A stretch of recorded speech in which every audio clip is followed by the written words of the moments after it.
I'm Wendy Racklin, and I'm with Paws, an enterprise sponsored by the Interactive Media Department at Fairmont High School and SISCA, all here to promote positive pet ownership. And today we have Liberty with her lion head rabbit and her mixed breed dog. And like you, I'm sure not many of you have heard about lion head rabbits. Just to give you some background information, they were first recognized in England in 2004 and now are recognized by the American Rabbit Breeders Association in the United States. And Liberty has Dinah, her adorable lion head rabbit, with her today. Liberty, you've got that cute little bundle there, Dinah. And how did you go about getting her? Well, a woman found her while she was shoveling snow in the winter, realized that she wasn't a stray rabbit. Of course, she's lion head. It's pretty obvious. And so she gave her to a friend of mine, which gave her to me, and I just adopted her into my life.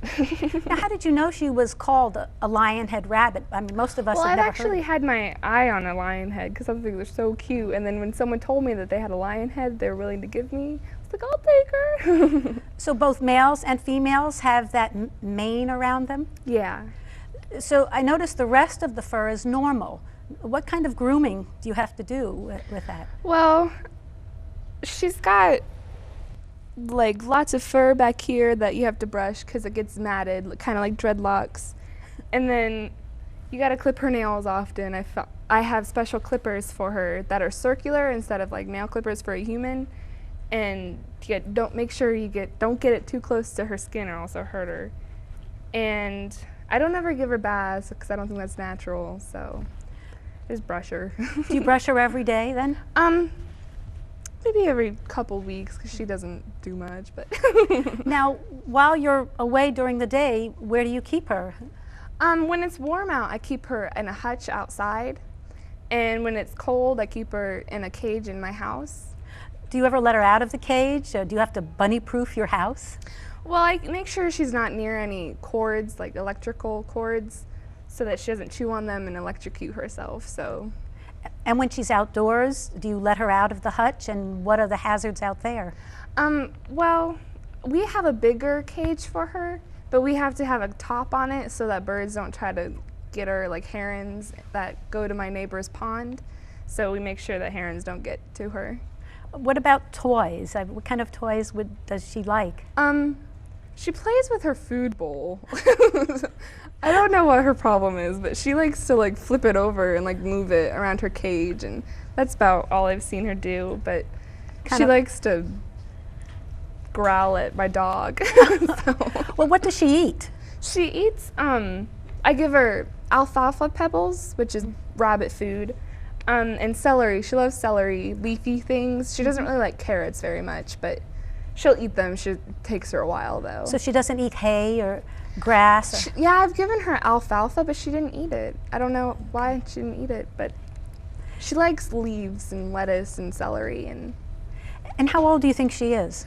I'd say she's 6, but I've only had her for about 4 years. So I read that they are very friendly and easy to train. Do you have anything to say on that? Well, when I first got her, she was still territorial from living outside. So she would growl at me when I tried to feed her and snap at me. So she got used to that. She got used to me feeding her and always having my hands on her. So she figured it out. When you leave her out in the house, do you allow the dog to be loose as well? He doesn't really bother her. He likes to stare at her. When I have her in my arms, he sits there and stares at me, and he has no interest in her right now. But does the rabbit ever go after the dog? She growls at him. Mm-hmm. She's a growler, and she kind of barks a little bit. Like she's a character. What about do you have any medical problems, or what medical problems would someone have with a rabbit? She's never had any medical problems, but usually it's vitamin C deficiency. They have a name for that, I don't know what it is, but I put droplets of vitamin C in her water. So she drinks that and gets her vitamin C. What about, with all that hair, what about hairballs? She doesn't have a problem with that, but Is she friendly to the people that come into the house then? yeah, during Christmas I have a bunch of little cousins and she let everyone hold her, and it was so cute. So she likes children then, and Yeah, this is really a good pet to have with children. Yeah, she is only territorial because she was left out in the wild, but I'm sure rabbits that are used to being around people will be fine. Would be great. She lets them pet them, just touch her. If you had to describe her personality, how would you describe her? She's a sweetheart, but she's got spunk. Very good. Well, yeah, she'd have to be barking at a dog in the house.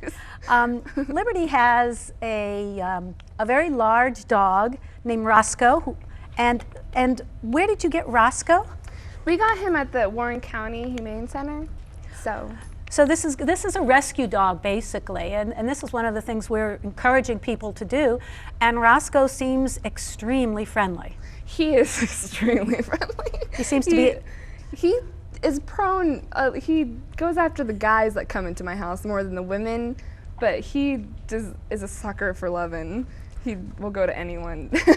Do you have any idea how old he is? He's 2.5. He's still a puppy. Yeah. He's totally a puppy. But What funny things does he do? I don't have enough time to tell you all the funny things he does, but he sits there and stares at Dinah. He'll get real close to her cage and just sit there and look at her. And then I have pictures of him when he's chewing on wood, like a stick, and he's got his mouth wide open. It's hilarious. And then he likes to jump on our trampoline. I forgot about that.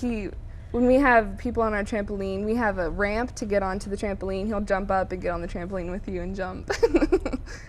Well, he's a pretty big dog, so he'll probably put on another 10 or 15 pounds probably. Yeah. And what do you feed him? We try to not let my mother feed him human food too much, but we feed him just real expensive dog food, and he's eating celery right now. I see that. Good for his teeth, right? Yeah. So we give him bones to help his teeth too. So. Yeah, he looks like a very healthy dog. His coat is real shiny. His eyes are clear. He's well trained. Did you train him? Yeah, we did actually. When we first got him, I wanted to give him back because he was so loud and barks all the time, and he's had a couple accidents, but he knows now. He lets us know he needs to go outside, and we all watched a movie on how to train a dog. So we left him in the kennel when he barked. We didn't go out and get him because we were tired of him barking, and he figured out the potty training on his own. But well, now what age did you get him? Do you think? We got him. He's probably about 1 when we got him. So he was a real puppy, and that's one of the things when people adopt a dog, they get puppies that are still rather rambunctious. Yeah. And they just have to train him and be patient with him. It sounds like you've been really consistent with his training. When he came in here, he seemed to love everyone. Okay. So you say the two of them get along and they have staring contests, but the rabbit is really the alpha here. Yeah, right? she's the crazy one. She's the one who's in charge. And they do share food, I see. Yeah. So this is something that I'm sure adds joy to your household. And does he get along with children as well? Yeah, he gets along very well. I have a 2-year-old nephew that they're buddies. They jump on the trampoline together. So you didn't teach him to jump on the trampoline? No, he just did it on his own. So we have a possible circus dog here, right? Yeah. Okay. Well, thank you very much for bringing Dinah and Roscoe in today. And again, for SIXA and Fairmont High School, I want to thank you for Paws, and see you next time.